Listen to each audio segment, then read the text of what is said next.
আজকের এই ভিডিওটি হলো আমার প্রিয় অষ্টম শ্রেণীর এক সাবস্ক্রাইবারের অনুরোধের ভিডিও। তার নাম হলো রাজশ্রী দে।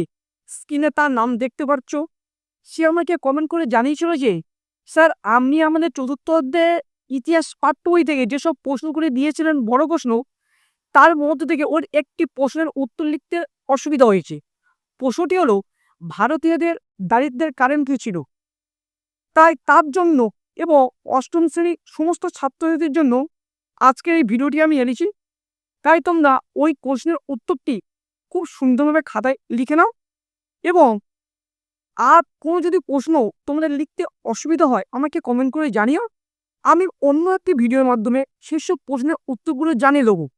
আজকে এই গুরুত্বপূর্ণ আলোচনাটি শুরু করছি তোমাদের সাথে। ঔপনিবেশিক অর্থনীতির চরিত্র।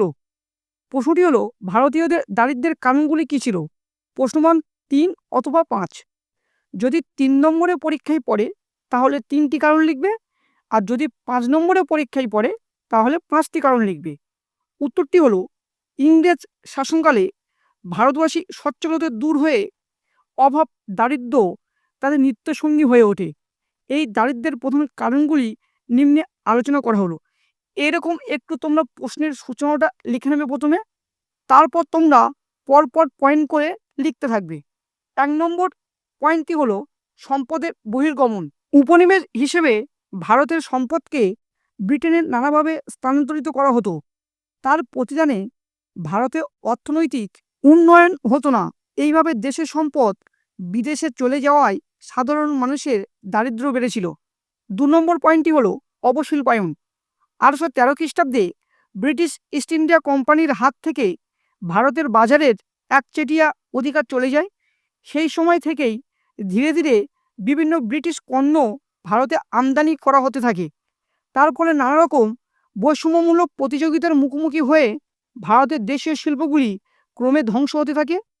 ওইসব শিল্পে নিযুক্ত বিভিন্ন ধরনের মানুষ তার ফলে জীবিকাহীন হয়ে পড়ে। 3 নম্বর পয়েন্টটি হলো বিভিন্ন ধরনের দুর্ভিক্ষ।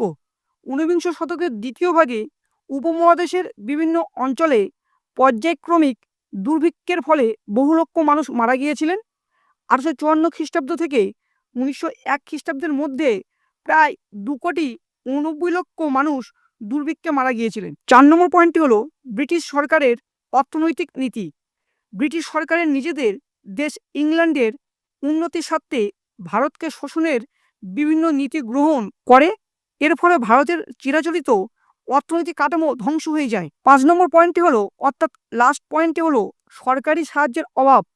ভারতের কোনো অঞ্চলে প্রাকৃতিক কারণে শস্য নষ্ট হলে সরকার সাহায্য করত না, উপরন্তু জোর করে রাজস্ব আদায় করা হতো। ফলে ভারতীয়দের দারিদ্র্য ভয়ঙ্কর আকার ধারণ করে। এবারে তোমরা কিছু লাইন প্যারা করে উপসংহার হিসেবে লিখবে যে উপরিউক্ত কারণগুলি ছাড়াও ভূমি রাজস্ব ব্যবস্থা, প্রকৃতি নির্ভর কৃষি, শিল্প বাণিজ্যের অভাব, জনসংখ্যা বৃদ্ধি ভারতবাসীর দারিদ্র্যের কারণ হয়ে উঠেছিল।